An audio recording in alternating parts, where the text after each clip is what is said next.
Watching American History TV all weekend, every weekend on C-SPAN 3.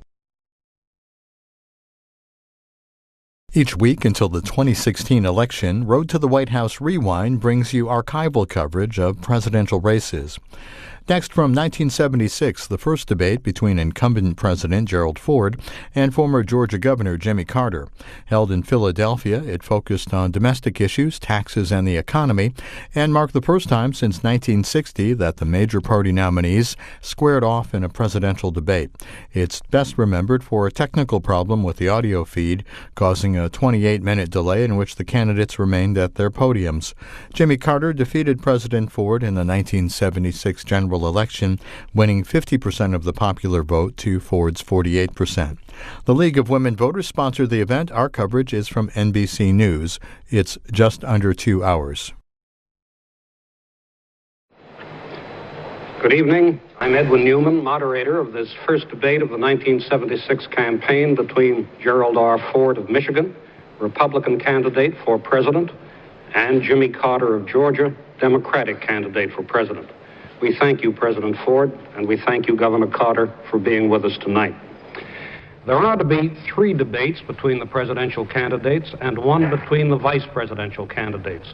All are being arranged by the League of Women Voters Education Fund. Tonight's debate, the first between presidential candidates in 16 years, and the first ever in which an incumbent president has participated, is taking place before an audience in the Walnut Street Theater in Philadelphia, just 3 blocks from Independence Hall. The television audience may reach 100 million in the United States and many millions overseas. Tonight's debate focuses on domestic issues and economic policy. Questions will be put by Frank Reynolds of ABC News, James Gannon of the Wall Street Journal, and Elizabeth Drew of the New Yorker magazine.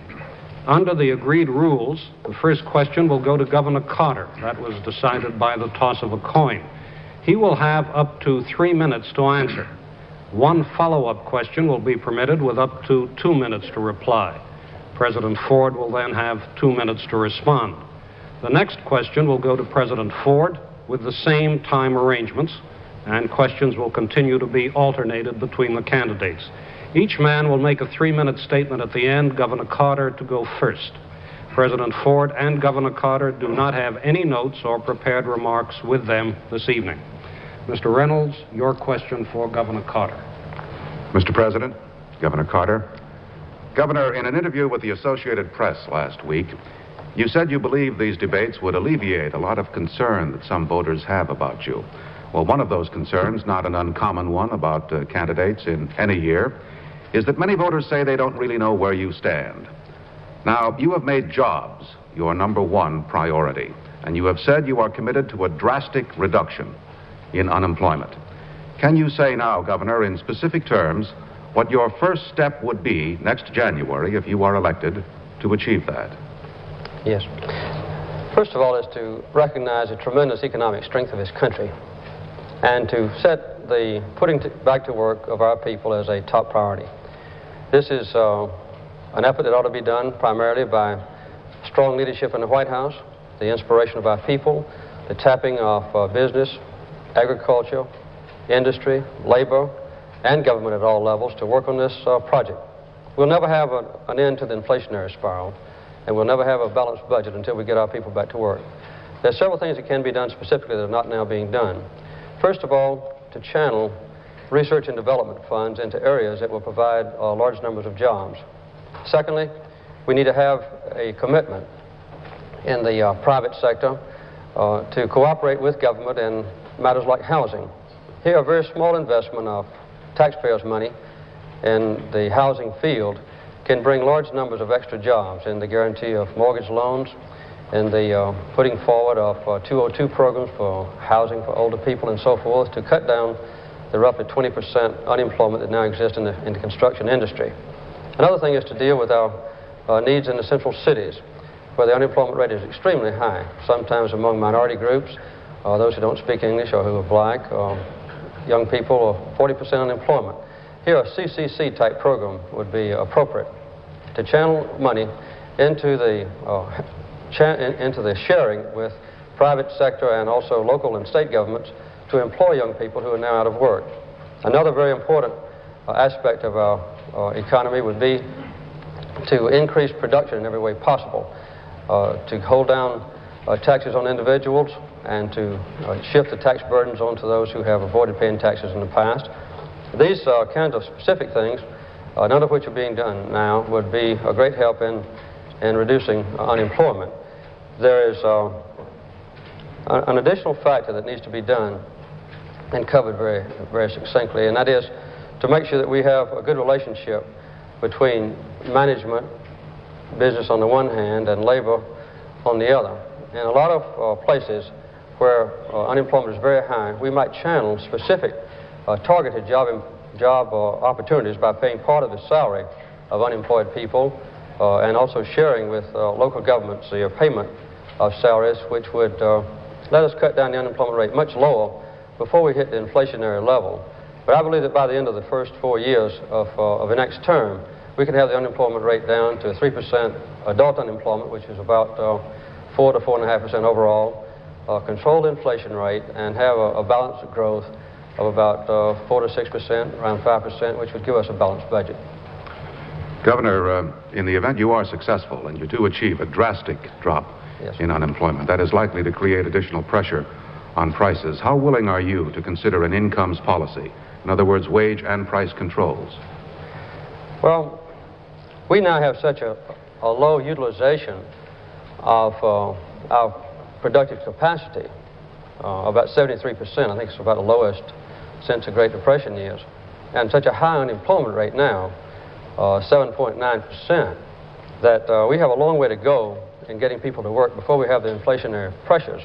And I think this would be easy to accomplish, to get jobs down without having the strong inflationary pressures that would be necessary. I would not favor the payment of a given fixed income to people unless they are not able to work. But with tax incentives for the low-income groups, we could build up their income levels above the poverty level and not make welfare more profitable than work. Mr. President, your response? I don't believe that Mr. Carter has been any more specific in this case than he has been on many other instances. I noticed particularly that he didn't endorse the Humphrey Hawkins bill, which he has on occasions, and which is included as a part of the Democratic platform. That legislation allegedly would help our unemployment, but we all know that it would have controlled our economy. It would have added $10 to $30 billion each year in additional expenditures by the federal government. It would have called for export controls on agricultural products.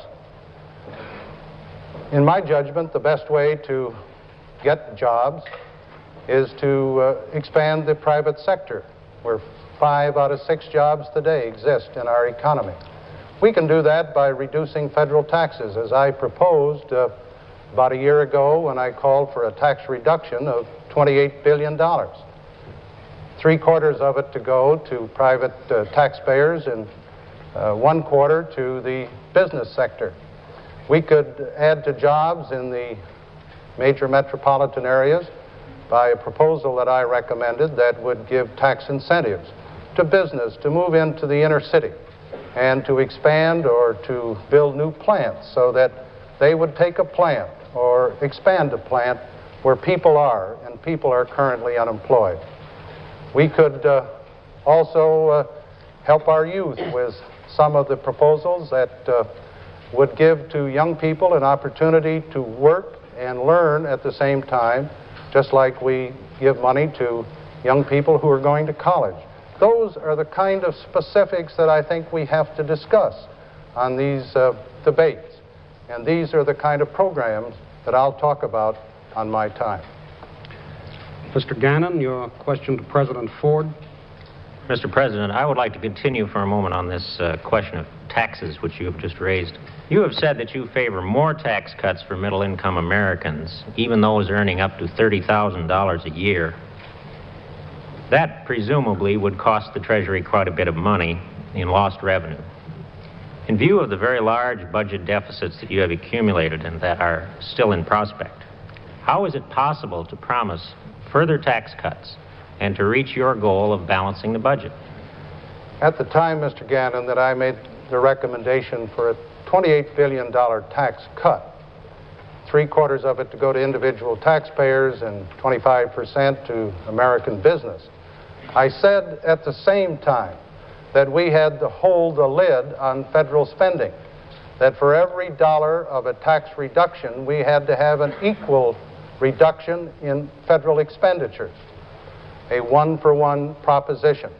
And I recommended that to the Congress with a budget ceiling of $395 billion, and that would have permitted us to have a $28 billion tax reduction. In my tax reduction program for middle-income taxpayers, I recommended that the Congress increase personal exemptions from $750 per person to $1,000 per person. That would mean, of course, that for a family of 4, that family would have $1,000 more personal exemption, money that they could spend for their own purposes, money that the government wouldn't have to spend. But if we keep the lid on federal spending, which I think we can with the help of the Congress, we can justify fully a $28 billion tax reduction. In the budget that I submitted to the Congress in January of this year, I recommended a 50% cutback in the rate of growth of federal spending. For the last 10 years, the budget of the United States has grown from about 11% per year. We can't afford that kind of growth in federal spending. And in the budget that I recommended, we cut it in half, a growth rate of 5 to 5.5%. With that kind of limitation on federal spending, we can fully justify the tax reductions that I have proposed. And it seems to me, with the stimulant of more money in the hands of the taxpayer, and with more money in the hands of business to expand, to modernize, to provide more jobs, our economy will be stimulated so that we'll get more revenue and we'll have a more prosperous economy. Mr. President, to follow up a moment, the Congress has passed a tax bill, which is before you now, which did not meet exactly the sort of outline that you requested. What is your intention on that bill, since it doesn't meet your requirements? Do you plan to sign that bill? That tax bill does not entirely meet the criteria that I established. I think the Congress should have added another $10 billion reduction in personal income taxes, including the increase of personal exemptions from $750 to $1,000. And Congress could have done that if the budget committees of the Congress and the Congress as a whole had not increased the spending that I recommended in the budget. I'm sure you know that in the resolutions passed by the Congress, they have added about $17 billion in more spending by the Congress over the budget that I recommended. So I would prefer in that tax bill to have an additional tax cut and a further limitation on federal spending. Now, this tax bill that hasn't reached the White House yet, but is expected in a day or two, it's about 1,500 pages. It has some good provisions in it. It has left out some that I have recommended, unfortunately.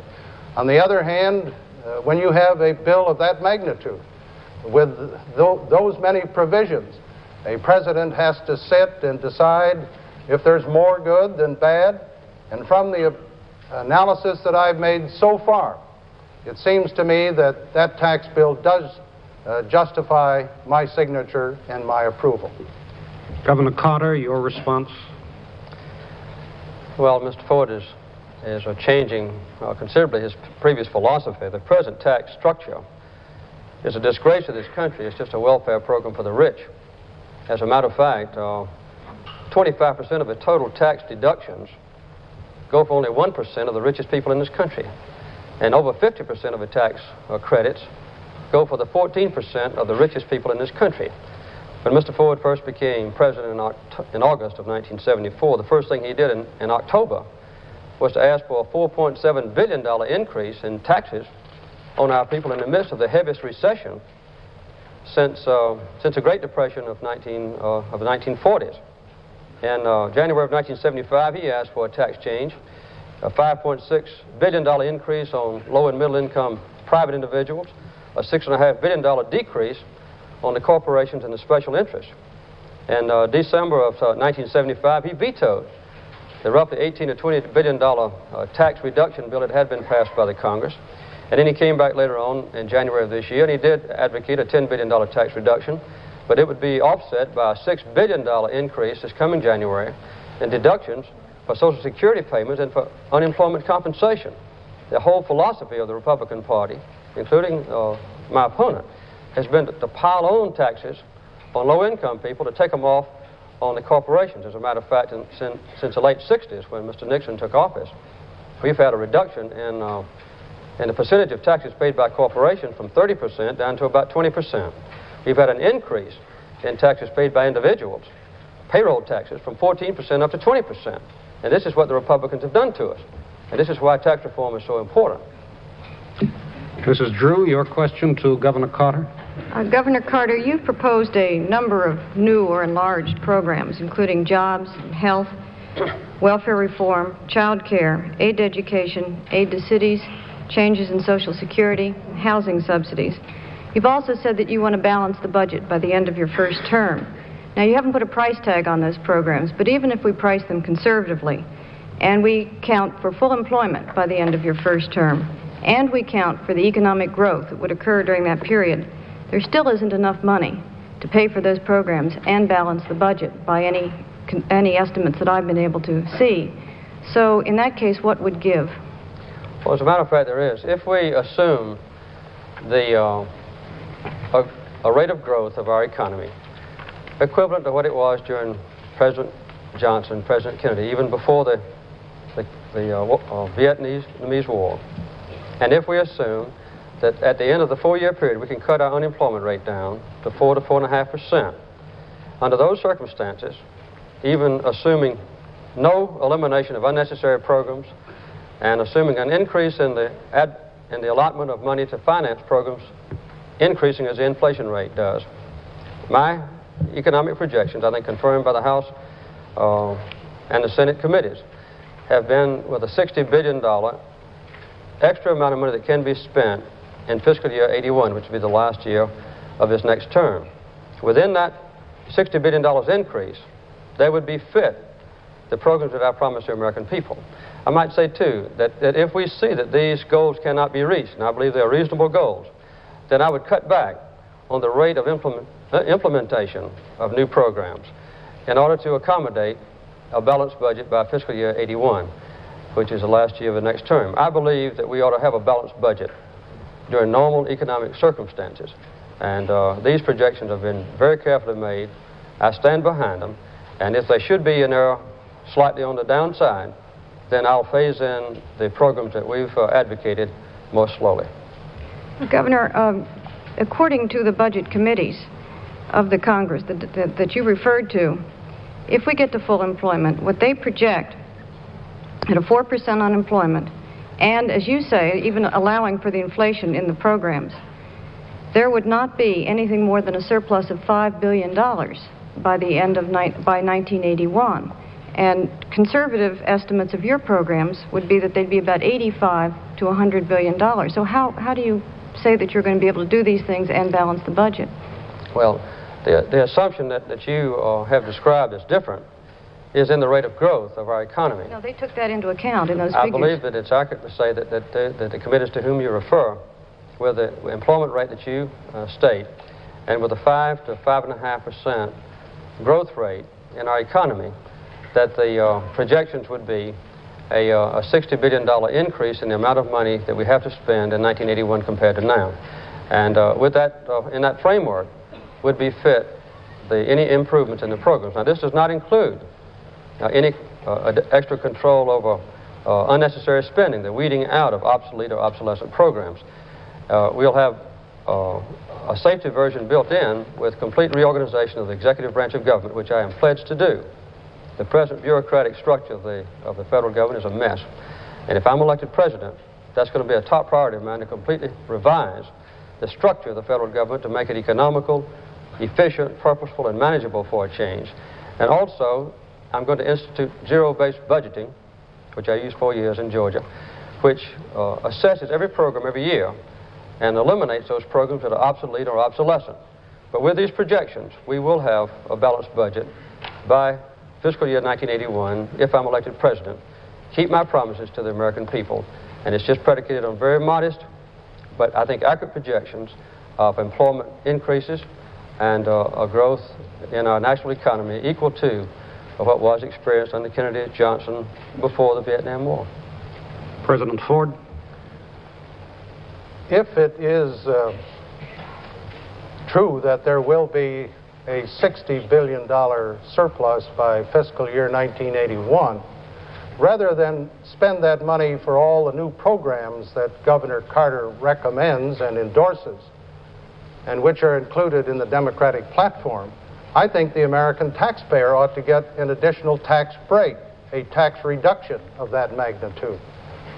I feel that the taxpayers are the ones that need the relief. I don't think we should add additional programs of the magnitude that Governor Carter talks about. It seems to me that our tax structure today has rates that are too high. But I am very glad to point out that since 1969, during a Republican administration, we have had 10 million people taken off of the tax rolls at the lower end of the taxpayer area. And at the same time, assuming that I sign the tax bill that was mentioned by Mr. Gannon, we will, in the last two tax bills, have increased the minimum tax on all wealthy taxpayers. And I believe that by eliminating 10 million taxpayers in the last 8 years, and by putting a heavier tax burden on those in the higher tax brackets, plus the other actions that have been taken, we can give taxpayers adequate tax relief. Now, it seems to me that as we look at the recommendations of the budget committees and our own projections, there isn't going to be any $60 billion dividend. I've heard of those dividends in the past. It always happens. We expected one at the time of the Vietnam War, but it was used up before we ever ended the war, and taxpayers never got the adequate relief they deserved. Mr. Reynolds. Mr. President, when you came into office, you spoke very eloquently of the need for a time for healing. And very early in your administration, you went out to Chicago and you proposed a program of case-by-case pardons for draft resistors to restore them to full citizenship. Some 14,000 young men took advantage of your offer, but another 90,000 did not. In granting the pardon to former President Nixon, sir, part of your rationale was to put Watergate behind us, to, if I may quote you again, truly end our long national nightmare. Why does not the same rationale apply now, today, in our bicentennial year, to the young men who resisted in Vietnam and many of them still in exile abroad? The amnesty program that I recommended in Chicago in September of 1974 would give to all draft evaders and military deserters the opportunity to earn their good record back. About 14 to 15,000 did take advantage of that program. We gave them ample time. I am against an across-the-board pardon of draft evaders or military deserters. Now, in the case of Mr. Nixon, the reason the pardon was given was that when I took office, this country was in a very, very divided condition. There was hatred, there was divisiveness, people had lost faith in their government in many, many respects. Mr. Nixon resigned, and I became president. It seemed to me that if I was to adequately and effectively handle the problems of high inflation, a growing recession, the involvement of the United States still in Vietnam, that I had to give 100% of my time to those two major problems. Mr. Nixon resigned. That is disgrace. The first president out of 38 that ever resigned from public office under pressure. So when you look at the penalty that he paid, and when you analyze the requirements that I had to spend all of my time working on the economy, which was in trouble, that I inherited, working on our problems in Southeast Asia, which were still plaguing us, it seemed to me that Mr. Nixon had been penalized enough by his resignation in disgrace, and the need and necessity for me to concentrate on the problems of the country fully justified the action that I took. Well, I take it then, sir, that you do not believe that that you are going to reconsider and think about those 90,000 who are still abroad. Have they not been penalized enough? Many of them have been there for years. Well, Mr. Carter has indicated that he would give a blanket pardon to all draft evaders. I do not agree with that point of view. I gave, in September of 1974, an opportunity for all draft evaders, all deserters, to come in voluntarily, clear their records by earning an opportunity to restore their good citizenship. I think we gave them a good opportunity. I don't think we should go any further. Governor Carter? Well, I think it's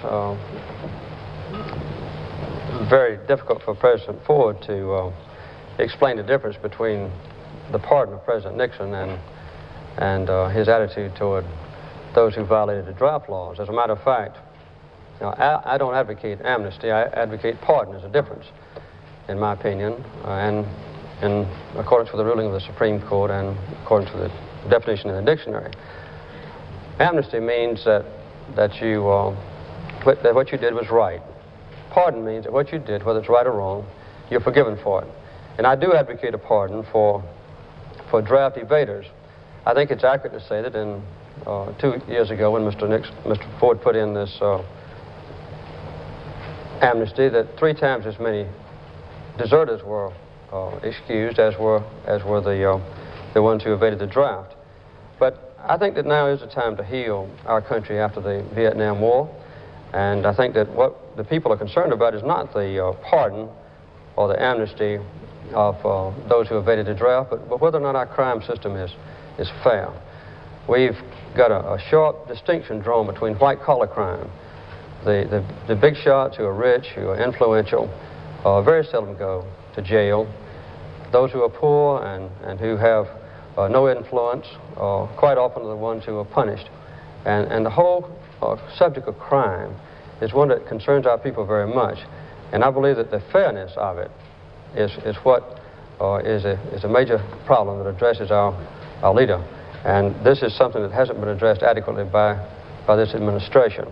But I hope to have a complete responsibility on my shoulders to help bring about a fair criminal justice system, and also to bring about an end to the divisiveness that has occurred in our country as a result of the Vietnam War. Mr. Gannon?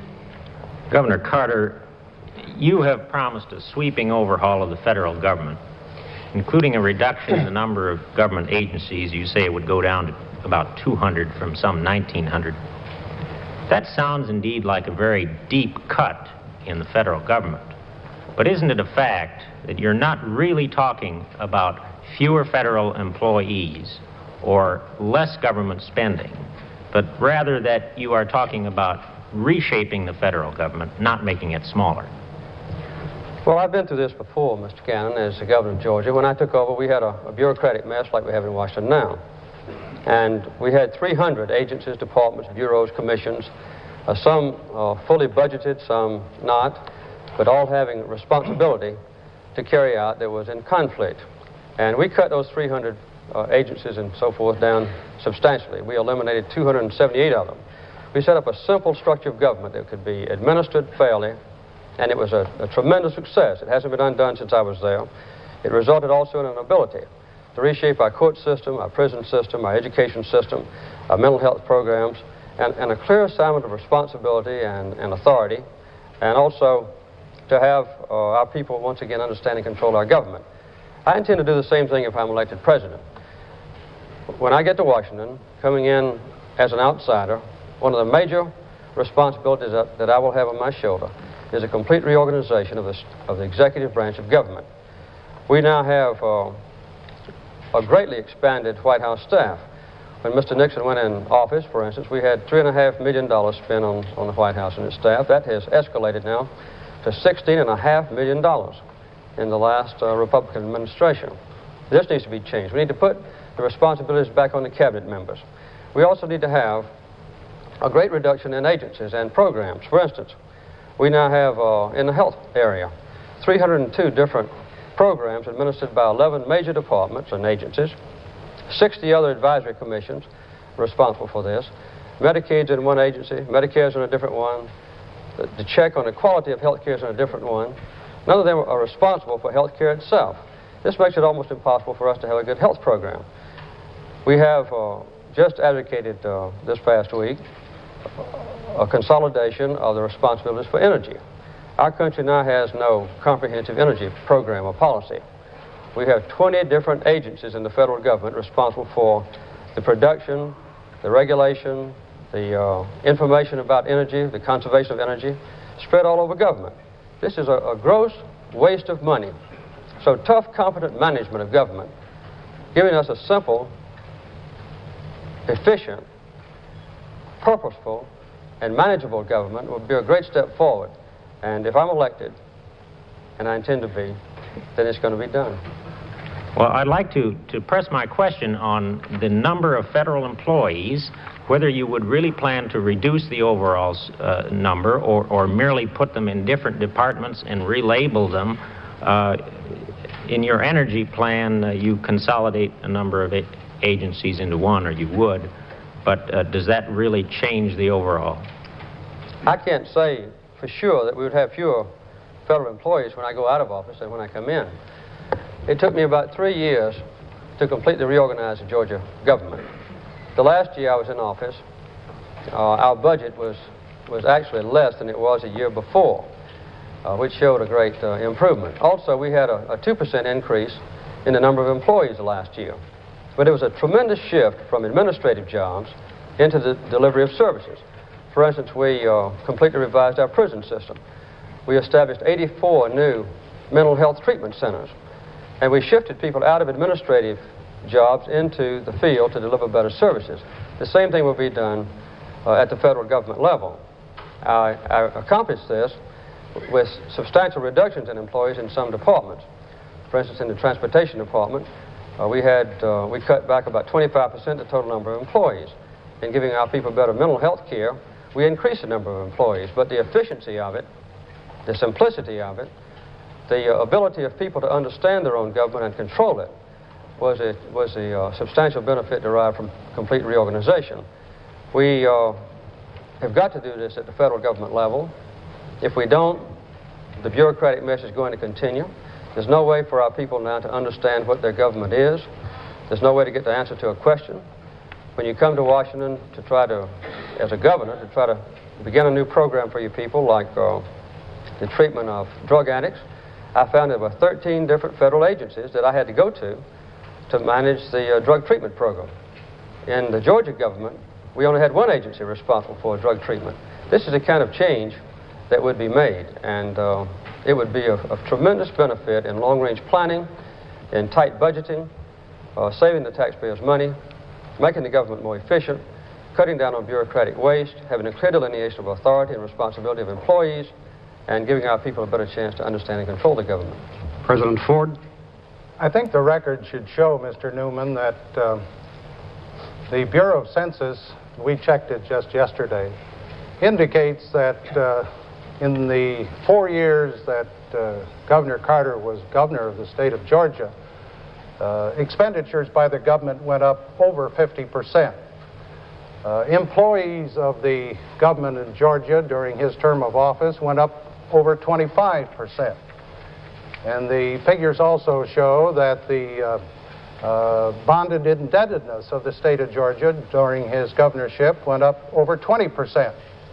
And there was some very interesting testimony given by Governor Carter's successor, Governor Busbee, before a Senate committee a few months ago on how he found the Medicaid program when he came into office following Governor Carter. He testified, and these are his words, the present governor of Georgia. He says he found the Medicaid program in Georgia in shambles. Now let me talk about what we've done in the White House as far as federal employees are concerned. The first order that I issued after I became president was to cut or eliminate the prospective 40,000 increase in federal employees that had been scheduled by my predecessor. And in the term that I've been president, some 2 years, we have reduced federal employment by 11,000. In the White House staff itself, when I became president, we had roughly 540 employees. We now have about 485 employees. So we've made a rather significant reduction in the number of employees on the White House staff working for the president. So I think our record of cutting back employees, plus the failure on the part of the governor's program to actually save employment in Georgia, shows which is the better plan. Mrs. Drew? Mr. President, at Vail, after the Republican convention, you announced that you would now emphasize 5 new areas. Among those were jobs and housing and health, and improved recreational facilities for Americans, and you also added crime. You also mentioned education. For 2 years, you've been telling us that we couldn't do very much in these areas because we couldn't afford it. And in fact, we do have a $50 billion deficit now. In rebuttal to Governor Carter a little bit earlier, you said that if there were to be any surplus in the next few years, you thought it should be turned back to the people in the form of tax relief. So how are you going to pay for any new initiatives in these areas you announced at Vail you were going to now stress? Well, in the last 2 years, as I indicated before, we had a very tough time. We were faced with heavy inflation, over 12%. We were faced with substantial unemployment. But in the last 24 months, we've turned the economy around and we've brought inflation down to under 6%. And we have reduced the, we have added employment of about 4 million in the last 17 months to the point where we have 88 million people working in America today, the most in the history of the country. The net result is we are going to have some improvement in our receipts, and I think we'll have some decrease in our disbursements. We expect to have a lower deficit in fiscal year 1978. We feel that with this improvement in the economy, we feel with more receipts and fewer disbursements, we can, in a moderate way, increase, as I recommended, over the next 10 years, a new parks program that would cost $1.5 billion, doubling our national park system.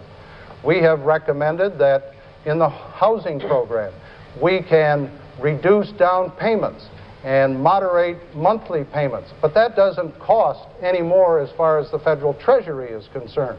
We believe that we can do a better job in the area of crime, but that requires tougher sentencing, mandatory certain prison sentences for those who violate our criminal laws.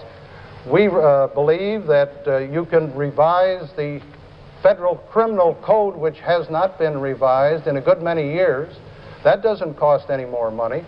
We believe that you can do something more effectively with a moderate increase in money in the drug abuse program. We feel that in education, we can have a slight increase, not a major increase. It's my understanding that Governor Carter has indicated that he approves of a $30 billion expenditure by the federal government as far as education is concerned. At the present time, we're spending roughly $3.5 billion. I don't know where that money would come from. But as we look at the quality of life programs, jobs, health, education, crime, recreation, we feel that as we move forward with a healthier economy, we can absorb the small necessary costs that will be required. Sir, in the next few years, would you try to reduce the deficit? Would you spend money for these programs that you have just outlined, or would you, as you said earlier, return whatever surplus you got to the people in the form of tax relief? We feel that with the programs that I have recommended, the additional $10 billion tax cut, with the moderate increases in the quality of life area, we can still have a balanced budget which I will submit to the Congress in January of 1978. We won't wait 1 year or 2 years longer, as Governor Carter indicates. As the economy improves, and it is improving, our gross national product this year will average about 6% increase over last year.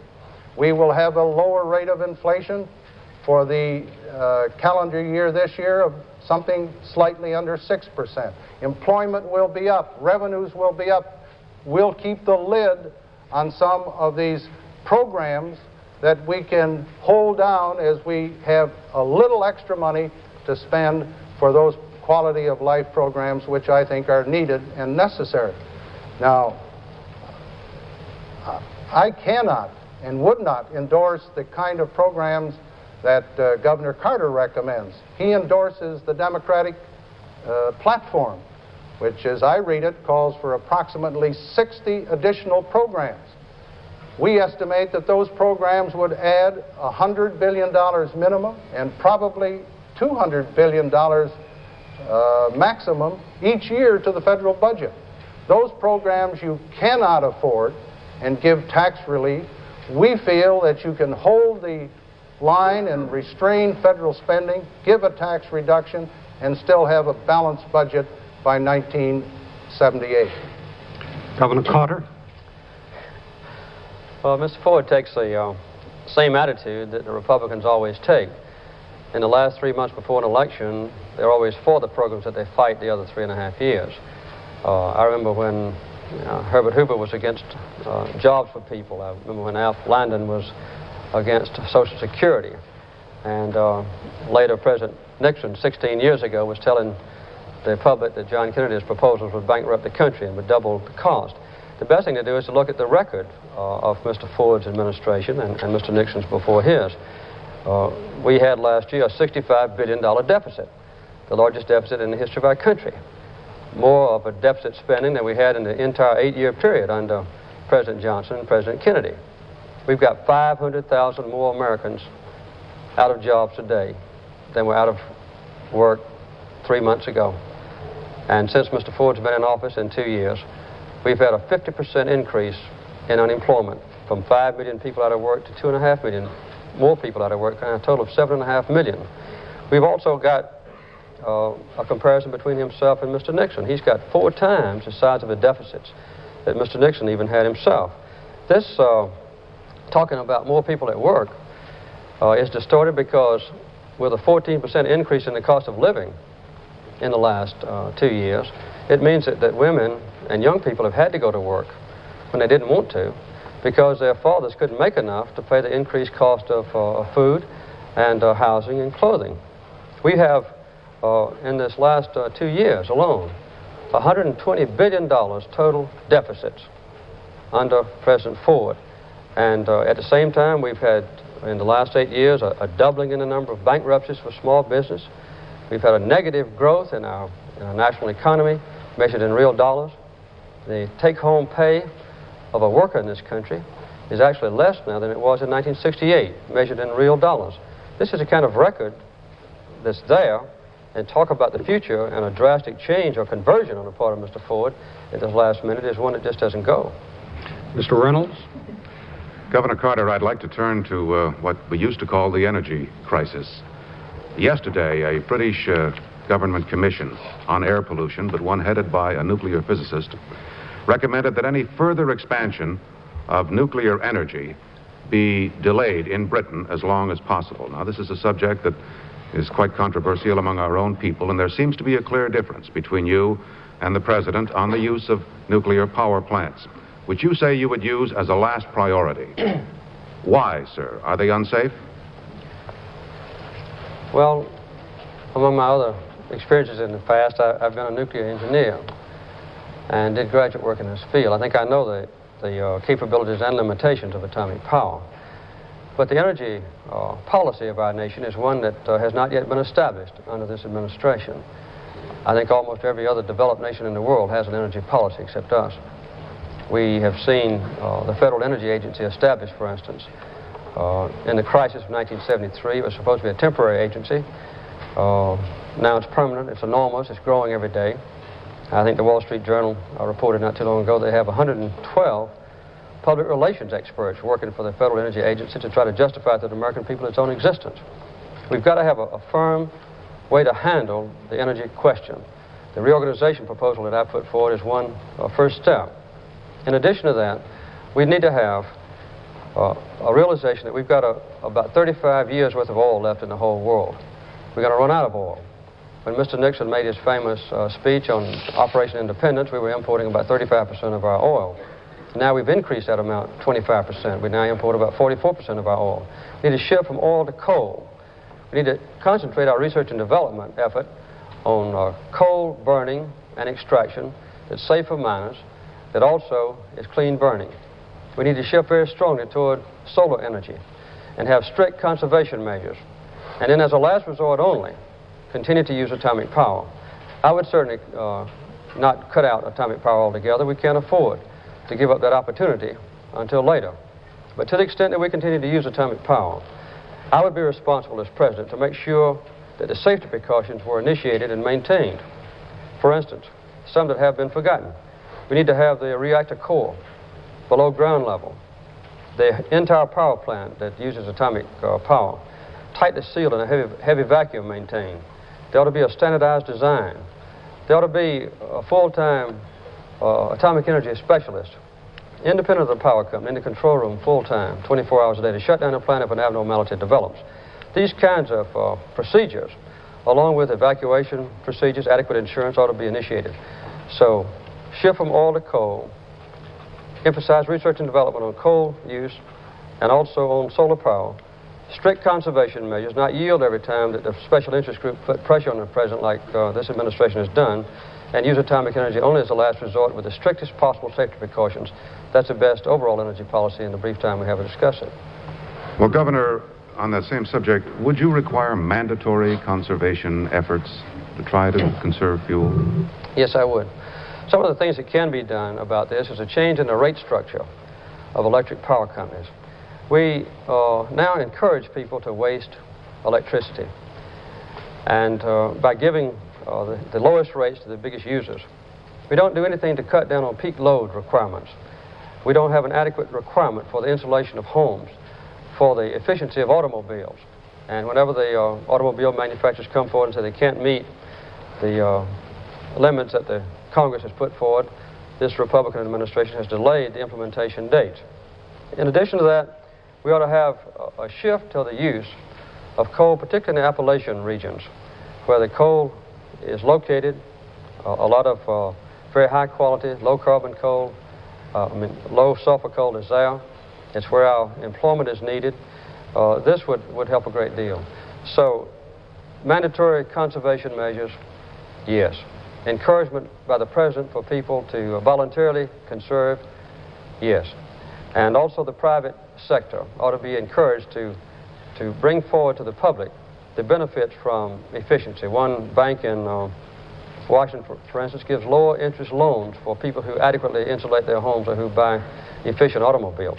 And some major manufacturing companies, like Dow Chemical, have, through very effective efficiency mechanisms, cut down the use of energy by as much as 40% with the same out product. these kind of things ought to be done. They ought to be encouraged and supported, and even required by the government, yes. President Ford? Governor Carter skims over a very serious and a very broad subject. In January of 1975, I submitted to the Congress and to the American people the first comprehensive energy program recommended by any president. It called for an increase in the production of energy in the United States. It called for conservation measures so that we would save the energy that we have. If you're going to increase domestic oil and gas production, and we have to, you have to give to those producers an opportunity to develop their land or their wells. I recommended to the Congress that we should increase coal production in this country from 600 million tons a year to 1,200,000,000 tons by 1985. In order to do that, we have to improve our extraction of coal from the ground. We have to improve our utilization of coal, make it more efficient, make it cleaner. In addition, we have to expand our research and development.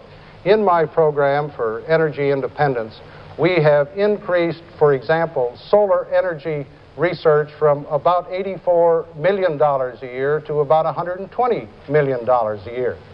We're going as fast as the experts say we should. In nuclear power, we have increased the research and development under the Energy Research and Development Agency very substantially to ensure that our nuclear power plants are safer, that they are more efficient, and that we have adequate safeguards. I think you have to have greater oil and gas production, more coal production, more nuclear production, and in addition, you have to have energy conservation. Mr. Gannon? Mr. President, I'd like to return for a moment to this problem of unemployment. You have vetoed or threatened to veto a number of jobs bills passed or in development in the Democratic Congress, Democratic-controlled Congress. Yet at the same time, the government is paying out, I think it is $17 billion, perhaps $20 billion a year in unemployment compensation caused by the high unemployment. Why do you think it is better to pay out unemployment compensation to idle people than to put them to work in public service jobs? The bills that I vetoed, the one for an additional $6 billion, was not a bill that would have solved our unemployment problems. Even the proponents of it admitted that no more than 400,000 jobs would be made available. Our analysis indicates that something in the magnitude of about 150 to 200,000 jobs would be made available. Each one of those jobs would have cost the taxpayer $25,000. In addition, the jobs would not be available right now. They would not have materialized for about 9 to 18 months. The immediate problem we have is to stimulate our economy now so that we can get rid of unemployment. What we have done is to hold the lid on spending in an effort to reduce the rate of inflation. And we have proven, I think, very conclusively that you can reduce the rate of inflation and increase jobs. For example, as I have said, we have added some 4 million jobs in the last 17 months. We have now employed 88 million people in America, the largest number in the history of the United States. We've added 500,000 jobs in the last 2 months. Inflation is the quickest way to destroy jobs. And by holding the lid on federal spending, we have been able to do a good job, an affirmative job in inflation, and as a result have added to the jobs in this country. I think it's also appropriate to point out that through our tax policies, we have stimulated, added employment throughout the country. The investment tax credit the tax incentives for expansion and modernization of our industrial capacity. It's my opinion that the private sector, where 5 out of the 6 jobs are, where you have permanent jobs with the opportunity for advancement, is a better place than make-work jobs under the program recommended by the Congress. Just to follow up, Mr. President, the Congress has just passed a $3.7 billion appropriation bill, which would provide money for the Public Works Jobs Program that you earlier tried to kill by your veto of the authorization legislation. In light of the fact that unemployment again is rising, or has in the past 3 months, I wonder if you have rethought that question at all, whether you would consider allowing this program to be funded, or will you veto that money bill? Well, that bill has not yet come down to the Oval Office, so I am not in a position to make any judgment on it tonight. But that is an extra $4 billion that would add to the deficit, which would add to the inflationary pressures, which would help to destroy jobs in the private sector, not make jobs where the jobs really are. These make-work temporary jobs, dead end as they are not the kind of jobs that we want for our people. I think it's interesting to point out that in the 2 years that I've been president, I've vetoed 56 bills. Congress has sustained 42 vetoes. As a result, we have saved over $9 billion in federal expenditures. And the Congress, by overriding the bills that I did veto, the Congress has added some $13 billion to the federal expenditures and to the federal deficit. Now, Governor Carter complains about the deficits that this administration has had, and yet he condemns the vetoes that I have made that have saved the taxpayer $9 billion and could have saved an additional $13 billion. Now, he can't have it both ways, and therefore it seems to me that we should hold the lid as we have to the best of our ability so we can stimulate the private economy and get the jobs where the jobs are, 5 out of 6 in this economy. Governor Carter. Well, Mr. Ford doesn't seem to put into perspective the fact that when 500,000 more people are out of work than there were 3 months ago, or we have 2.5 million more people out of work than were when he took office, that this touches human beings. I was in a city in Pennsylvania not too long ago, near here, and there were about 4,000 or 5,000 people in the audience. It was on a train trip. And I said, how many adults here are out of work? About 1,000 raised their hands. Mr. Ford actually has fewer people now in the private sector in non-farm jobs than when he took office. And still he talks about success. 7.9% unemployment is a terrible tragedy in this country. He says he's learned how to match unemployment with inflation. That's right. We've got the highest inflation we've had in 25 years right now, except under this administration, and that was 50 years ago. And we've got the highest unemployment we've had under Mr. Ford's administration since the Great Depression. This affects human beings, and his insensitivity in providing those people a chance to work has made this a welfare administration and not a work administration. He hasn't saved $9 billion with his vetoes. There's only been a net saving of $4 billion.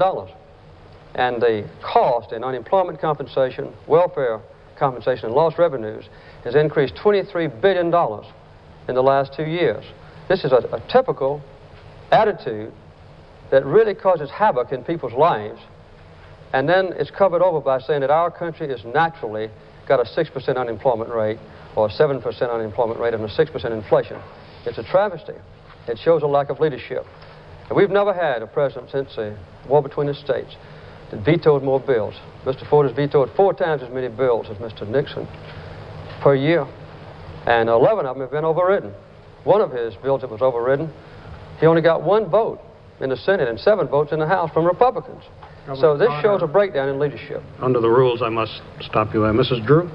Governor Carter, I'd like to come back to the subject of taxes. You have said that you want to cut taxes for the middle and lower income groups. Right. But unless you're willing to do such things as reduce the itemized deductions for charitable contributions or home mortgage payments or interest or taxes or capital gains, you can't really raise sufficient revenue to provide an overall tax cut of any size. So how are you going to provide that tax relief that you're talking about?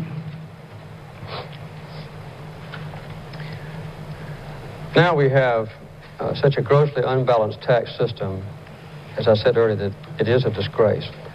Of all the tax benefits now, 25% of them go to the 1% of the richest people in this country. Over 50%, 53 to be exact, percent of the tax benefits go to the 14% richest people in this country. And we've had a 50% increase in payroll deductions since Mr. Nixon went in office 8 years ago. Mr. Ford has advocated since he's been in office over $5 billion in reductions for corporations, special interest groups, and the very, very wealthy who derive their income not from labor, but from investments. That's got to be changed. A few things that can be done. We have now a deferral system so that the multinational corporations who invest overseas, if they make $1 million in profits overseas, they don't have to pay any of their taxes unless they bring their money back into this country. When they don't pay their taxes, the average American pays the taxes for them. Not only that, but it robs this country of jobs, because instead of coming back with that $1 million and creating a shoe factory, say in New Hampshire, Vermont, if the company takes the money down to Italy and builds a shoe factory, they don't have to pay any taxes on the money.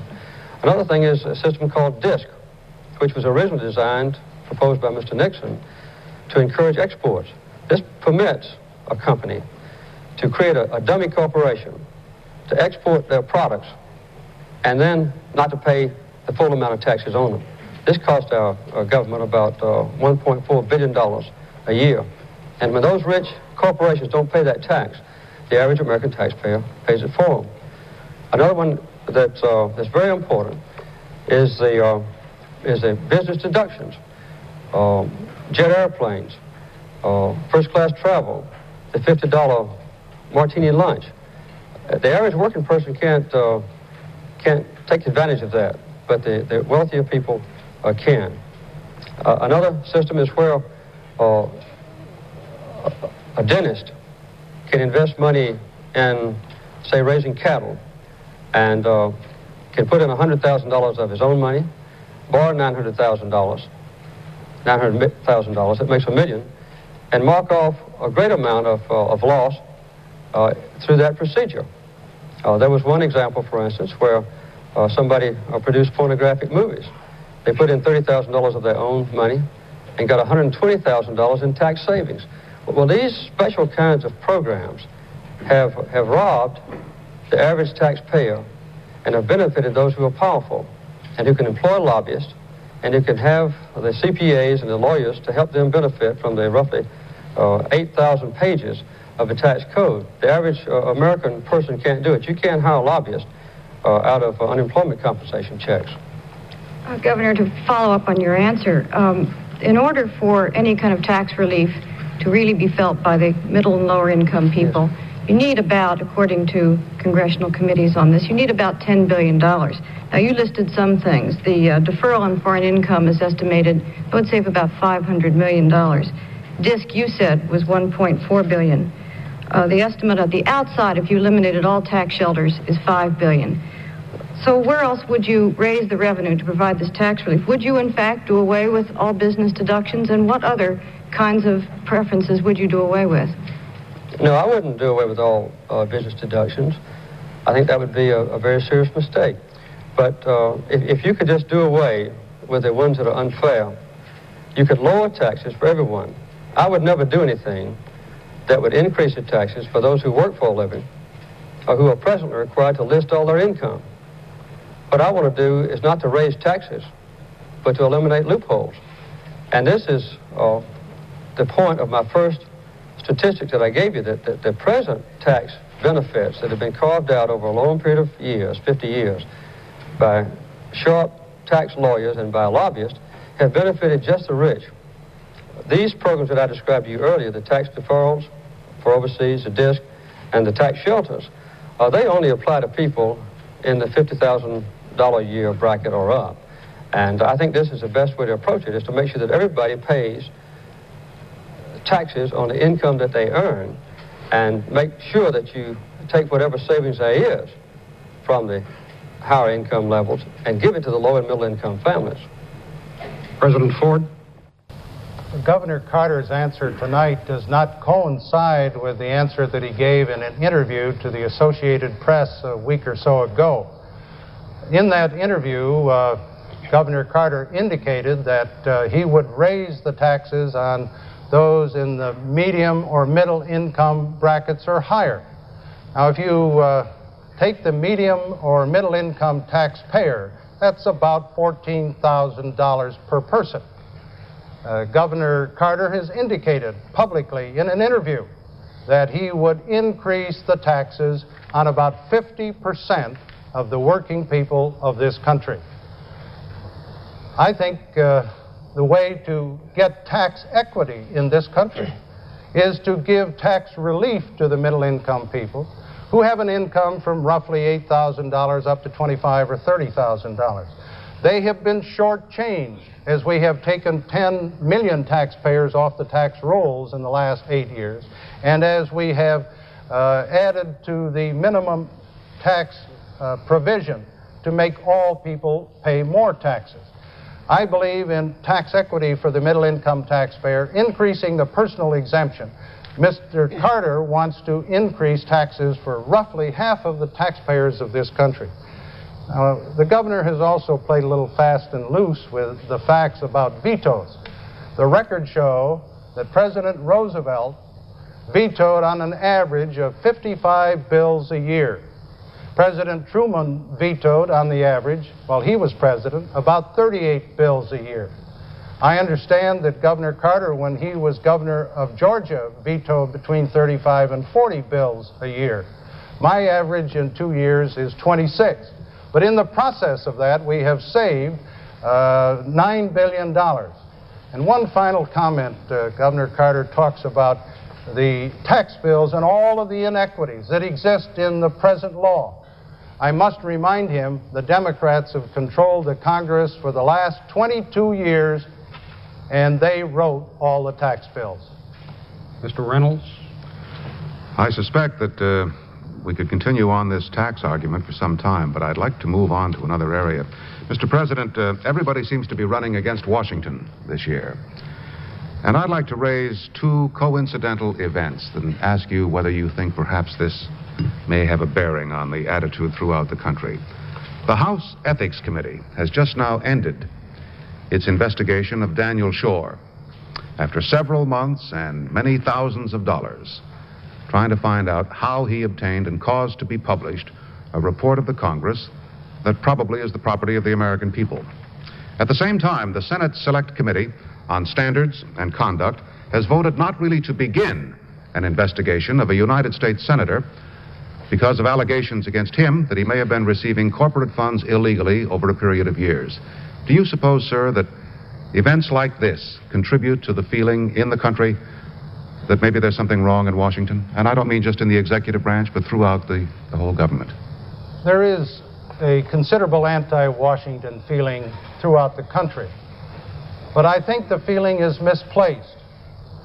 In the last 2 years, we have restored integrity in the White House, and we've set high standards in the executive branch of the government. The anti-Washington feeling, in my opinion, ought to be focused on the Congress of the United States. For example, this Congress very shortly will spend $1 billion a year for its housekeeping, its salaries, its expenses, and the like. The next Congress will probably be the first $1 billion Congress in the history of the United States. I don't think the American people are getting their money's worth from the majority party that run this Congress. We, in addition, see that in the last 4 years, the number of employees hired by the Congress has gone up substantially. much more than the gross national product, much more than any other increase throughout our society. Congress is hiring people by the droves, and the cost as a result has gone up. And I don't see any improvement in the performance of the Congress under the present leadership. So it seems to me, instead of the anti-Washington feeling being aimed at everybody in Washington, it seems to me that the focus should be where the problem is, which is the Congress of the United States, and particularly the majority in the Congress. They spend too much money on themselves. They have too many employees. There's some question about their morality. It seems to me that in this election, the focus should not be on the executive branch, but the correction should come as the voters vote for their members of the House of Representatives or for their United States Senator. That's where the problem is, and I hope there will be some corrective action taken so we can get some new leadership in the Congress of the United States. Mr. President, if I may follow up, I think you've made it plain that you take a dim view of the majority in the Congress. Isn't it quite likely, sir, that you will have a Democratic Congress in the next session if you are elected president? And hasn't the country a right to ask whether you can get along with that Congress or whether we'll have continued confrontation? Well, it seems to me that we have a chance, the Republicans, to get a majority in the House of Representatives. We will make some gains in the United States Senate, so there will be different ratios in the House as well as in the Senate. And as president, I will be able to work with that Congress. But let me take the other side of the coin, if I might. Supposing we had had a Democratic Congress for the last 2 years, and we had had Governor Carter as president. He has, in effect, said that he would agree with all of he would disapprove of the vetoes that I have made and would have added significantly to expenditures and the deficit in the federal government. I think it would be contrary to one of the basic concepts in our system of government, a system of checks and balances. We have a Democratic Congress today, and fortunately we've had a Republican president to check their excesses with my vetoes.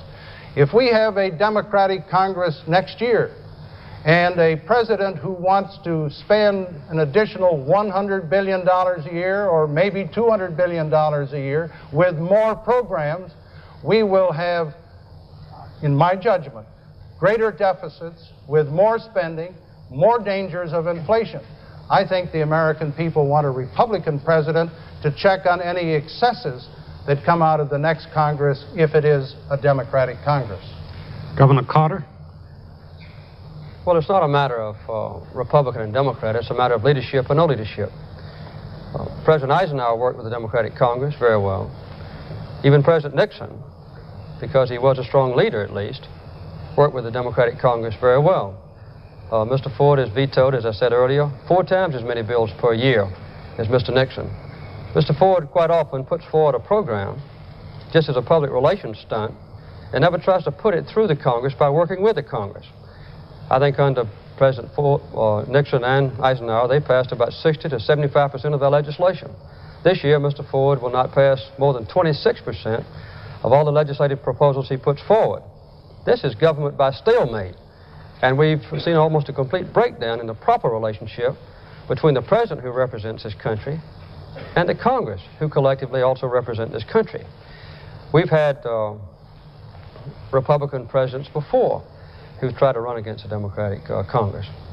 And I don't think it's the Congress is Mr. Ford's opponent, but if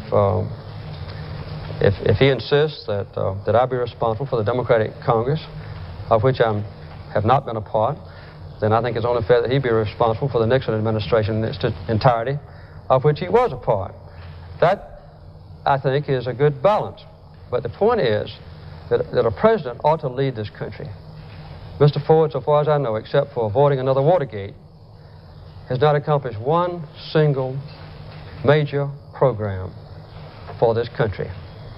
And there's been a constant squabbling between the President and the Congress and that's not the way this country ought to be run.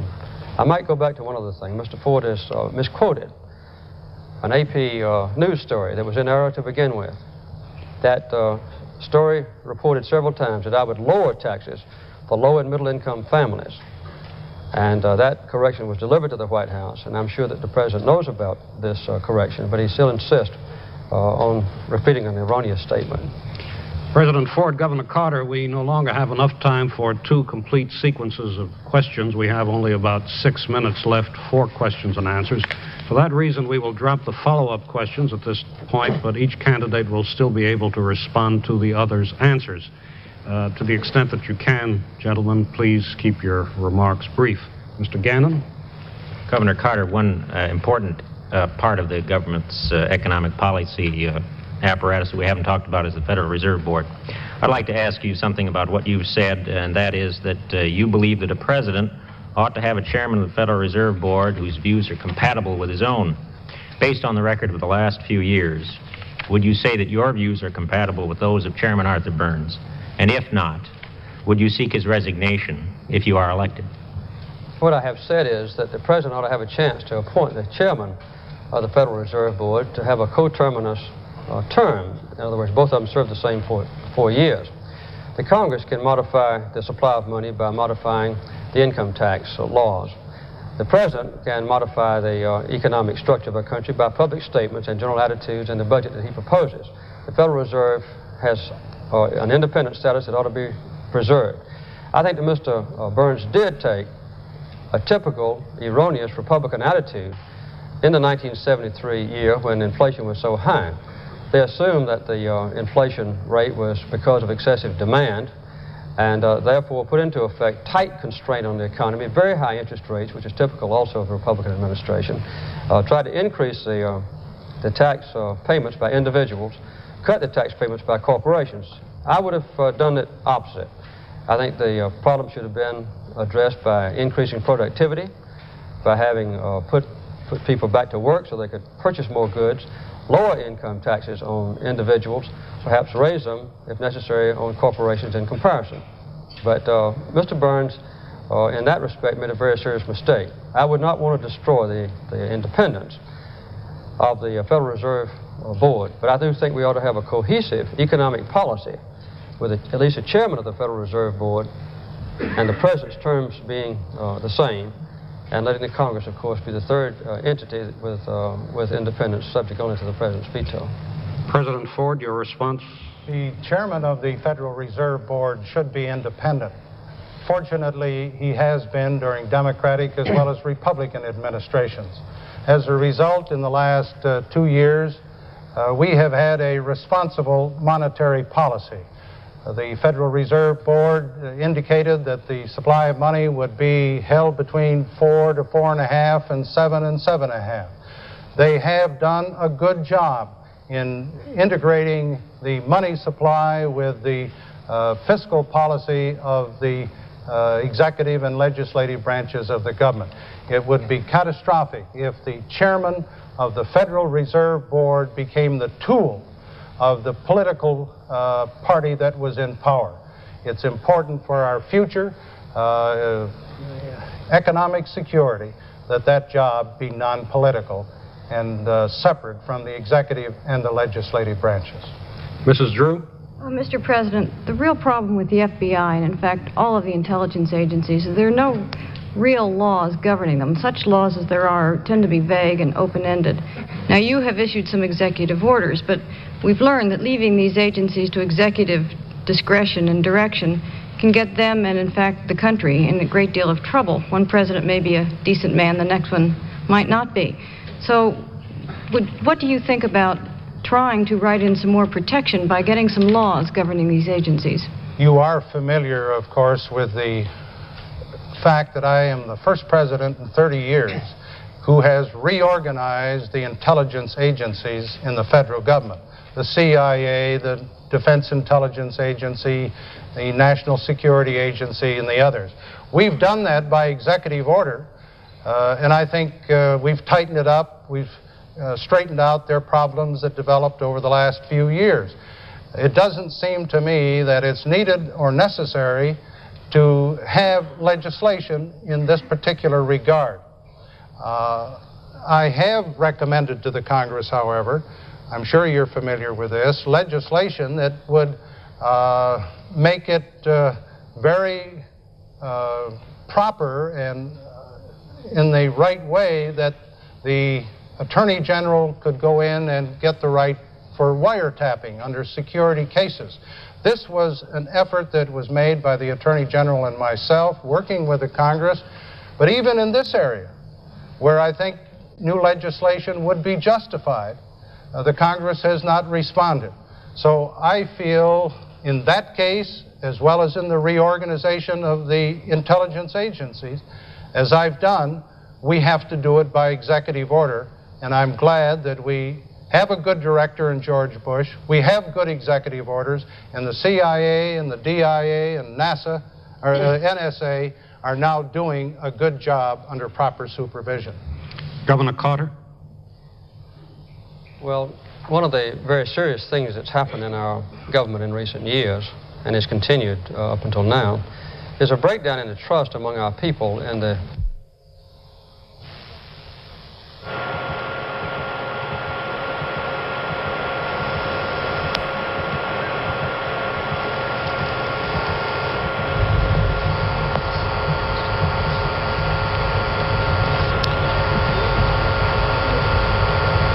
The pool broadcasters from Philadelphia have temporarily lost the audio. It is not a conspiracy against Governor Carter or President Ford, and they will fix it as soon as possible.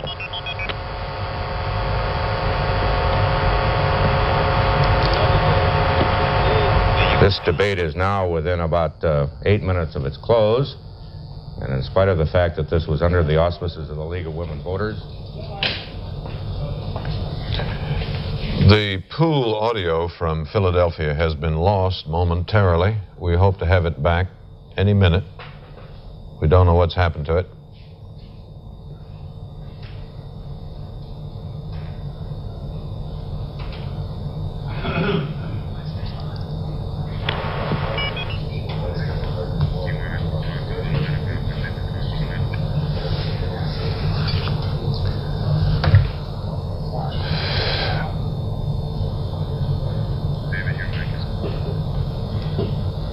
Again, the pooled audio from the Walnut Street Theater in Philadelphia has been lost, we hope, for the moment. We are, needless to say, trying to restore it. Do not know what has happened to it. Both candidates have lost a more or less equal number of their words. I can't hear them either, so I don't know what it is we're not hearing. I think they have stopped because they have been told the sound has been lost. I think they've stopped talking. Whatever happened, we hope to have it fixed shortly.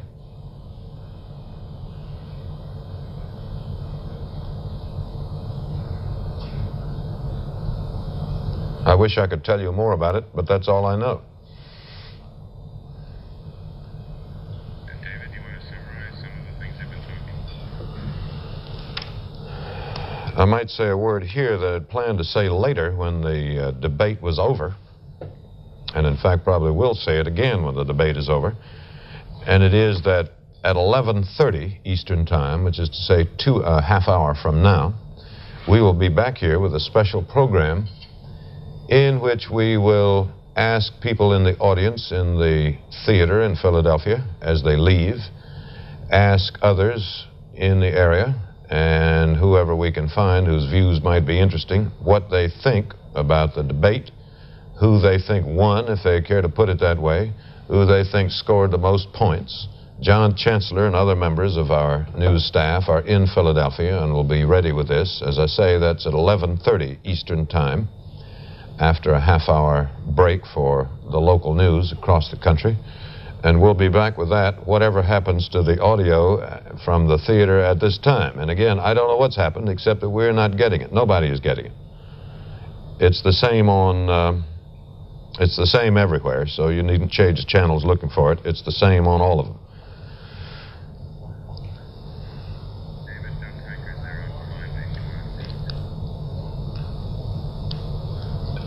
It's still out, right? Doug Kiker is out. Where is Doug? He is in the lobby just outside of the hall. Doug, you can't tell us what has happened there, can you? David, we don't know what's happened. We're as much surprised by what's going on as you are. They were talking and suddenly they quit. We all jumped up out here too. As you know, this was a pool arrangement, one network responsible, so all we're doing is standing by just the way you are. We expect the debates to go on, of course, immediately that audio is assumed, but what the problem is, how long it's going to take to fix it, whether the debate will have to be canceled or not, we just don't know. We're isolated in a corridor here, and the problem is even not in the theater. The problem, as you know, is in the technical trucks, undoubtedly, outside the auditorium. It's a technical problem. It's, as someone says, it is not a conspiracy, but how long it's going to take to fix it, we just don't know. You don't have a screwdriver and a pair of pliers on you, Doug, do you? I do not, David, no. All right. Well, we've seen, if I can make a few comments while we're waiting, we have seen a very lively debate, it seems to me, so far.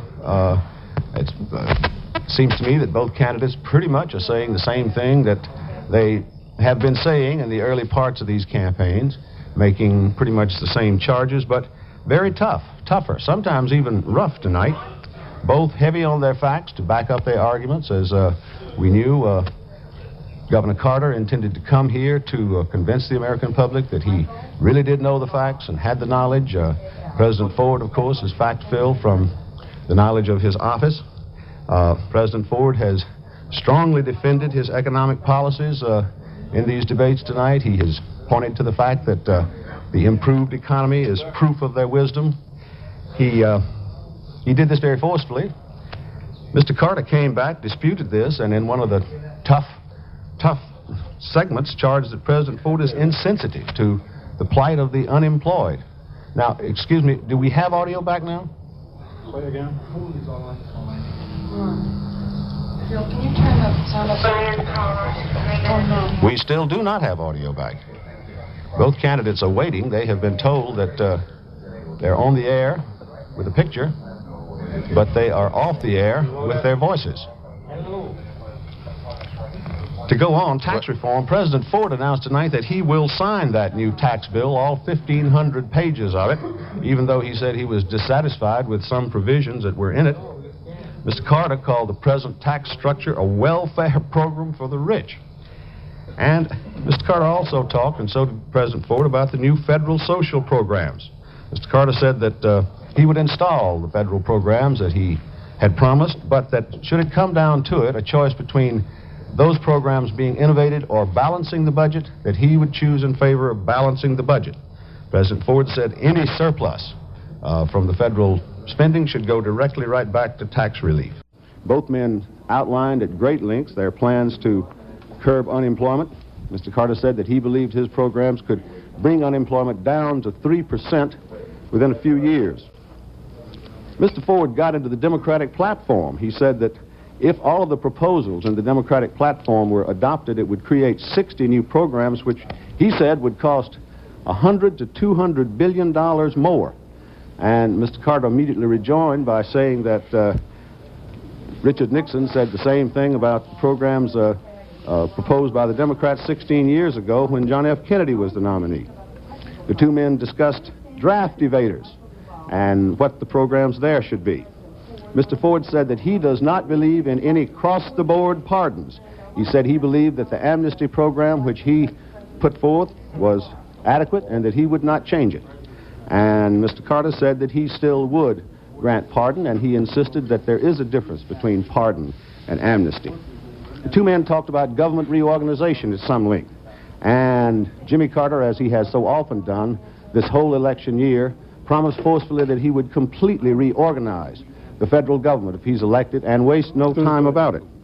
President Ford then countered that by saying that he has looked into the facts and figures of Governor Carter's record as governor of Georgia, and that the fact is that Governor Carter increased the Georgia budget and also increased the number of state employees while he was there.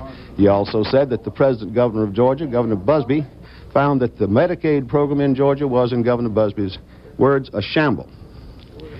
As far as the Democratic Congress is concerned, President Ford, a Republican president, charged that the Democratic Congress had not really been working with him. Jimmy Carter said other Republican presidents have found it feasible and possible to work with Democratic Congresses. He pointed out that President Eisenhower had done this, and he said that Richard Nixon, he said for all of his faults, I can't remember the exact words, was a strong leader and managed to work with a Democratic Congress and impose far fewer vetoes than President Ford had imposed. And then he got very tough with, momentarily, with President Ford. He said, I'm not a member of Congress. He said, the Democratic Congress is not under my control. And so he said, if you're going to blame me for that, you can blame me for, I'll blame you for Watergate also. We have here, just stepped out, Ronald Nessen, who is the presidential press secretary. He's talking now, so we'll listen in. What's going on in there? I don't know any more about it than you do, Doug. I guess they were down to the last few minutes, and the sound suddenly cut out, but I don't know what the explanation is. And so what happens now? Will the debates continue, or? I don't know. We were listening upstairs on the monitor, and Ed Newman wasn't quite clear what was going to happen either. You have no contingency plan, obviously, for such a thing to happen. I think you're supposed to be the one with a contingency plan. We don't know what happened, and I guess the president will wait and let those putting on the debates decide what to do. Well, you're sitting in there with some members of the president's administration, the Secretary of Transportation Coleman, Ambassador of the United Nations Scranton, you yourself, Mr. Hartman, the speechwriter. What's your impression? How do you think your guys doing so far? Well, we think we talked. We had a little time to talk after the sound went off, and we sort of polled each other. And everybody came to the same conclusion, and that is that it was a clear-cut victory for the president. Well, I don't think anybody would be surprised to hear, being partisan, you're saying that. Is this debate tougher, in your opinion, than you thought it would be? Some pretty tough exchanges in there, it seems to us. Well, I thought the president came across, though. I agree the questions were tough, and the reporters were well prepared and had done a lot of research. But I think the president came across, to us watching anyhow, as being in command of the situation, in control. It seemed to me he had the opportunity through the tough questions to demonstrate experience, his background, his knowledge, and his ability. Well, the same thing I think also could be said for Governor Carter. At least he was spouting a lot of facts and figures. We haven't had all of these debates yet, Mr. Nessen. At least we haven't had the completion of this one. How much time did we get cut out on? 12, 15 minutes. Do you think that some provision could be made for the viewing public to hear what's over, what was left out? Well, the president said from the very beginning, Doug, and the reason he wanted to do the debates in the first place, and the reason he wanted them to be done at great length, 90 minutes at a minimum, was because he felt the time was needed to explore issues in depth. And I think they were explored in depth tonight. Thank you very much. This is Press Secretary Ronald Nessen. Now, over just on the other side, to the left, is a man who I think will say that he thinks that Jimmy Carter was as clear a winner as Mr. Nessen thinks Mr. Ford was, and that is the Democratic Party Chairman, Robert Strauss, who is already talking, so let's listen into what he's saying. I think it was a good night for the American people, a great night for Jimmy Carter. Did you think that either man looked particularly nervous or ill at ease? No, I didn't think either one of them looked nervous or ill at ease. I thought this. They both handled their questions well. Just trying to get you in our picture, too. I think that they both handled the questions well. As I said, I thought the president looked programmed. I thought Governor Carter looked, on the contrary, he looked responsive, and they both fielded questions well. And I think Governor Carter clearly demonstrated what he wanted to demonstrate, an ability to deal with issues facing this country. Thank you very much. Thank you. You calling winners and losers, Robert Strauss? You're obviously saying that you think Jimmy Carter won this debate. Well, I said this. I thought there were two winners. I think the American public won because they got a chance to see this debate and see these two men. I also think they both handled their questions well. I think Governor Carter... I understand we're back with the debate. Excuse me, Robert Strauss. Now let's go back to the auditorium for President Ford and Mr. Carter. Tell them to hurry up. Well, I think we're going to win the next one also, Bob. Thank you for your kind words. Thank you for your kind words. I think I've got an anti-NBC piece. For watching.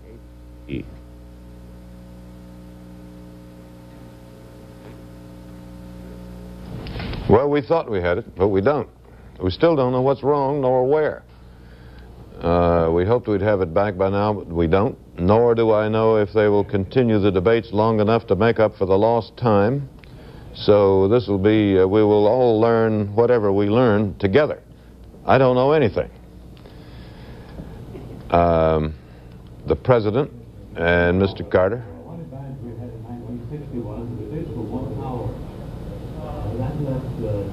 President, Mr. Carter are waiting while whatever is wrong, wherever it is not in our audio, as you've heard from Doug Kiker just outside the theater. It's in the sound coming from the rostrum there. And we don't know what the problem is, but they're waiting. What you can hear now is Ed Newman talking to a producer, and they're discussing the mechanics of what do you do with a 90-minute debate that's interrupted at the 82-minute point when you go back on. We're getting a lot of miscellaneous conversation from various places in the hall, but not the conversation we went there to listen to, which was the President and Mr. Carter, of course.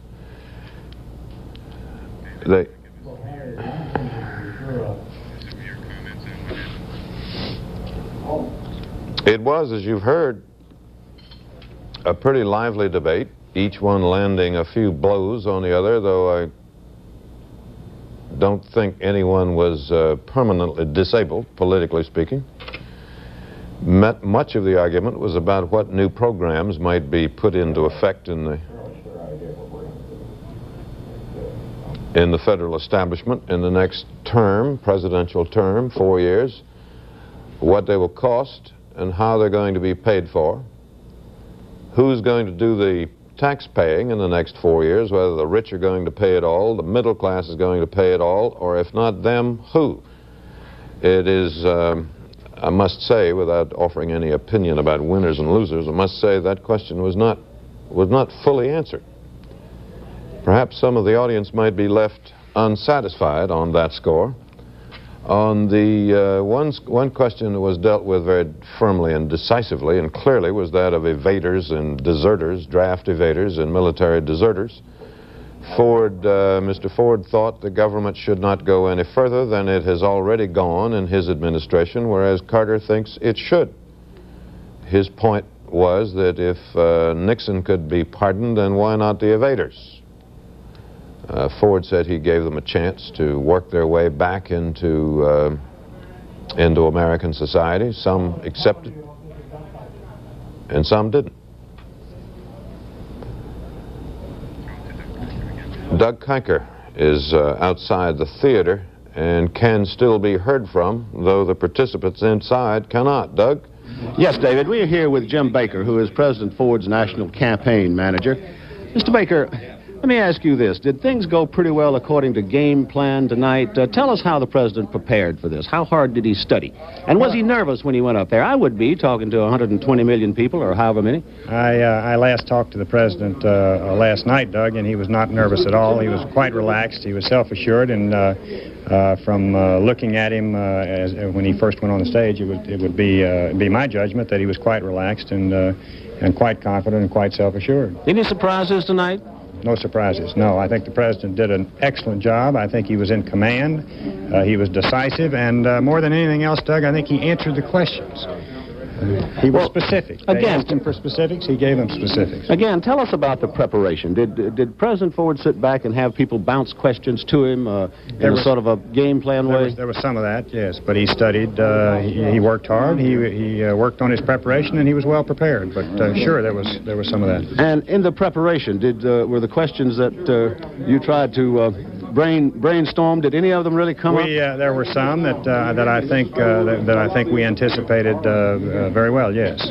What do you think President Ford? Jimmy Carter, of course, is ahead in the polls. But what do you think President Ford got out of agreeing to debate? After all, he is the incumbent with all the powers of office, and Jimmy Carter wasn't all that well known. Well, that's very true. But Jimmy Carter was not all that well known, and his positions on the issues were even less well known, Doug. And that's one of the major reasons that we wanted this debate, was so that Governor Carter would have to take some positions on the issues. And the president's positions are well known. Well, now we have a man over here, Jody Powell, and I'm going to come in with you, Leslie, if you don't mind. Jody, come over. You can do us both, okay? Well, whatever. This is Jimmy Carter's press secretary, Jody Powell, who's about to go on the air with CBS. But since we're here in this thing all together, I'll ask you, How do you think your man did tonight? Well, I think the real winner tonight was the American people. They heard a good discussion, but I thought Governor Carter was very impressive. He demonstrated a clear command of the issues, of the facts, and the specifics that were involved in this discussion. And I guess if in the debate between President Ford and the Democratic Congress, since the Congress wasn't there, President Ford won. In the debate between the two presidential contenders, there's no doubt in my mind that there was a clear advantage all the way through in terms of dealing directly with the issues in question. He was pretty tough on President Ford. He said that President Ford was insensitive to the problems of the unemployed. He said that if President Ford was going to blame him for the Democratic Congress, that he ought to be blamed for being part of the Watergate. Did you I believe you anticipate misquoted that? him there, as that sometimes happens. He said that if the unjust charge was made that he was responsible for all the actions of the Democratic Congress, which he'd never been a part of, then perhaps it would be, I think with a bit of tongue-in-cheek, appropriate to ask President Ford to accept responsibility for the previous administration. He did not at all say that he was part of Watergate. How do you think these debates compared to 1960? Do you think they were as interesting or as decisive? There is no way in the world that I could compare, from my point of view, these debates to 1960. I was a junior in high school when those Kennedy-Nixon debates took before. As a matter of fact, there's some question about how decisive those debates were then. I don't think elections are decided on one night. It would suit me fine if the election were decided on this night, however. Could you just give us a real quick assessment of how your candidate did? I thought he did very well. He showed a tremendous command of the specifics of the details of the federal government. I think he made his points directly. The comparison between the Republican rhetoric and their record in the White House came through very directly, so I'm very happy. Thank you very much. Mr. Powell, we've asked Mr. Ness, and he says he doesn't know what went on. Do you know why the mics went on? I don't, but I'd certainly like to know. This, of course, took place right in the middle of Governor Carter's rebuttal, and I'd certainly like to know. I assume it was a technical problem that sometimes happens. I ask that because it's been my experience in a situation like this that there's always a theory held by a lot of people that, oh, there was a conspiracy to cut him off. We have no proof of that. It was just simply a technical foul-up as far as we can determine. Isn't that correct? Not only do you have no proof, but nobody's brought up the subject that I know of, have they? Not as far as I know. Now, tell me this. I think, I think perhaps it shows that everybody makes mistakes every now and then. Even the networks. That's right. Let me ask you this. I wouldn't get you to criticize the networks, of course, because... How much consultation did you have and other senior members of the Carter staff have with Jimmy Carter in preparation for these debates? Was he anxious about it? How much rest did he get tonight? Was he nervous and apprehensive as he came in? I know you're going to say he was cool as a cucumber. Okay. But tell us a little bit about what he did. What did he do the hour before he came here? I don't know. He and Mrs. Carter were together for 4 or 5 hours this afternoon. I didn't bother him, and neither did anybody else, so far as I know. He's had 2 or 3 days of rest. I suppose the best way to judge whether he was cool as a cucumber or not was by his performance tonight. And I thought he handled himself very well, obviously, as I would. And he's primarily had time to himself. We haven't engaged in rehearsals, and we haven't done a lot of fancy gimmicks. We've given him time to do as he wished, primarily to study, to read, to reflect, and to think. And I think that paid off this evening. Mr. Powell, a lot has been written in this last 4 or 5 days that Jimmy Carter's campaign is losing steam. The Playboy article, the Illinois poll, which shows Gerald Ford running ahead, a general feeling among the press that's covering Jimmy Carter that his campaign may be losing a little steam. Well, fortunately for most campaigns, the election is held amongst American people, not on the day-to-day opinions of the whatever they are of the press that happens to be covering the campaign. We have run a very active and aggressive campaign. Governor Carter has submitted himself to cross-examinations 4 and 5 times a day for the past 18 months. In those circumstances, there's no way that you can shield yourself from an ill-chosen word here or there. We think that in the long run, the American people would rather have a candidate and a president who goes out and meets them and takes the hard knocks and the tough questions and answers them as responsibly and directly as he can, even though he might make a mistake every now and then. So, thank you very much. That's Jody Powell, who is the press secretary for Governor Carter. And now I think back to David Brinkley. I gather the debate is over. Is that right? The League of Women Voters has decided not to go ahead with any more of the debate. It's now 11:15 in the East. It was scheduled to end 15 minutes ago. It actually ended almost a half hour ago because of some sound failure inside the hall. We do not know at the moment what happened, nor why, nor exactly where. As I have said, our sound from the lobby of the theater and the outside of the theater has been normal and still is. The problem is somewhere inside the hall, on or around the podium. That's all we know, which is not a great deal. So again, the debate is over, and that's it. We have had some discussion of it. We've heard from some prominent Democrats and some prominent Republicans, each of whom thought his side won and gave his reasons why. Our plan is to return to the air in about a half hour for a somewhat more extensive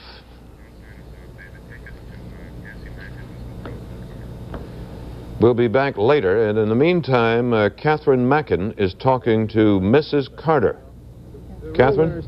Mrs. Carter, we were just wondering, everybody's been following this sudden breakup in the debate, and do you think this will have any effect at all on what's going on, or do you think your husband will just ride with the waves here? Well, I certainly think that if we could have done anything about it, we would have kept it going, because Jimmy was just doing so great. Do you have any idea? I think if they come back on, he'll get a chance to... Do you have any idea at all what he was going to say in his summation? No, I don't. I read it. I just glanced at it briefly. I've been campaigning all day. I've been in Texas all day and got in late. And I looked at it, glanced at it, but I don't know. He'd have to tell you that. While you've been campaigning, have you noticed whether or not the interview in Playboy magazine is having any effect on your husband's campaign?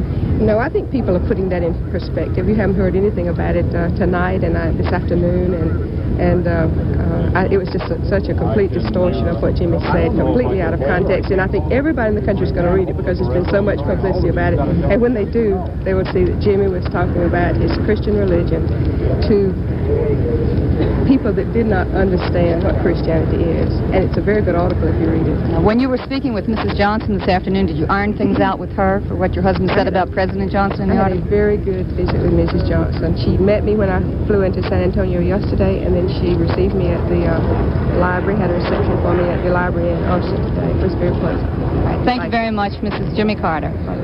Now back to David. Could we ask? Well, we are told the debate has ended, but on the other hand, President Ford and Governor Carter are still there on the rostrum waiting.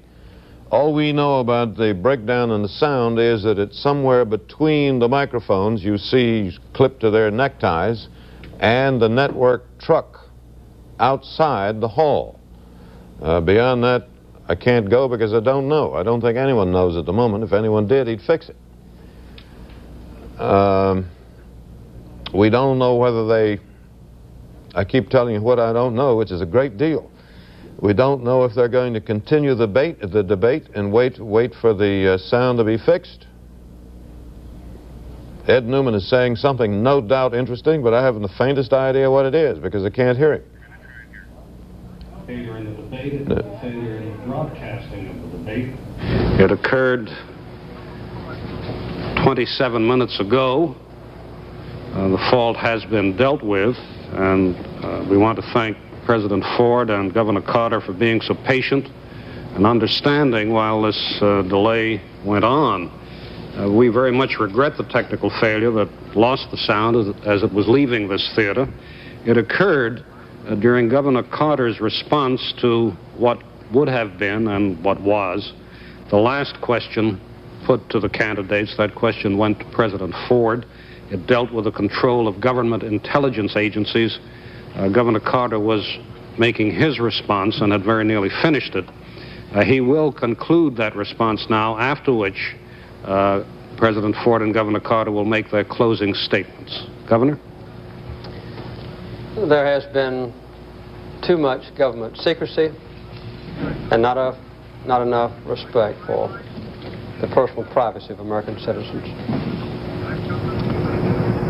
It is now time for the closing statements, which are to be up to 4 minutes long. Governor Carter, by the same toss of the coin that directed the first question to you, you are to go first now. Well, tonight we've had a chance to talk a lot about the past, but I think it's time to talk about the future. Our nation in the last 8 years has been divided as never before. It's a time for unity. It's a time to draw ourselves together, to have a president and a Congress that can work together with mutual respect for a change, cooperating for a change, and they're open for a change so that people can understand their own government. It's time for government, industry, labor, manufacturing, agriculture, education, other entities in our society to cooperate. And it's a time for government to understand and to cooperate with our people. For a long time, our American citizens have been excluded, sometimes misled, sometimes have been lied to. This is not compatible with the purpose of our nation. I believe in our country. It needs to be competent. The government needs to be well managed, efficient, economical. We need to have a government that's sensitive to our people's needs, to those who are poor, who don't have adequate health care, who have been cheated too long with our tax programs, who have been out of jobs, whose families have been torn apart. And we need to restore the faith and the trust of the American people in their own government. In addition to that, we've suffered because we haven't had leadership in this administration. We've got a government of stalemate, and we've lost a vision of what our country can and ought to be. This is not the America that we've known in the past. It's not the America that we have to have in the future. I don't claim to know all the answers, but I've got confidence in my country. Our economic strength is still there. Our system of government, in spite of Vietnam, Cambodia, CIA, Watergate, is still the best system of government on earth. And the greatest resource of all are the 215 million Americans who still have within us the strength, the character, the intelligence, the experience, the patriotism, the idealism, the compassion, the sense of brotherhood on which we can rely in the future to restore the greatness to our country. We ought not to be excluded from our government anymore. We need a president who can go in, who derives his strength from the people. I owe the special interest nothing. I owe everything to you, the people of this country.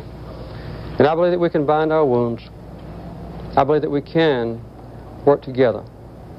And I believe that if we can tap the tremendous, untapped reservoir of innate strength in this country, that we can once again have a government as good as our people and let the world know what we still know and hope for, that we still live in the greatest and the strongest and the best country on earth.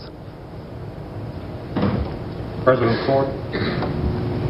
On November 2nd, all of you will make a very, very important decision.